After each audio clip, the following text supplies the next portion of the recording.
क्या गोल्ड का प्राइस गिरने वाला है? अब ये सवाल मेरे मन में क्यों आया कि दुनिया के सबसे बड़े गोल्ड के खरीदार सेंट्रल बैंक्स होते हैं।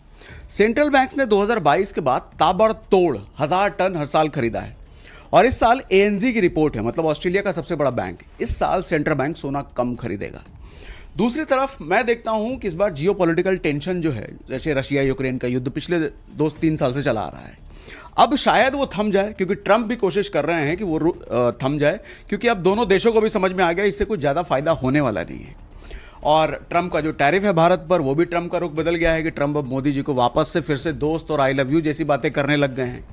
तो ये सारी चीज़ें ये दिखाती है कि शायद जियोपॉलिटिकल टेंशन कम हो सकता है। और आपको पता है कि जियोपॉलिटिकल टेंशन कम हुआ, सेंट्रल बैंक्स ने गोल्ड खरीदना कम किया, तो गोल्ड के डिमांड में कमी आएगी, और डिमांड में कमी आई तो प्राइस गिरेगा।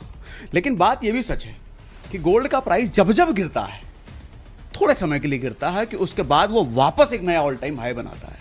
हमने 1980 में देखा कि गोल्ड का प्राइस जब पीक पे था तो गिरा था।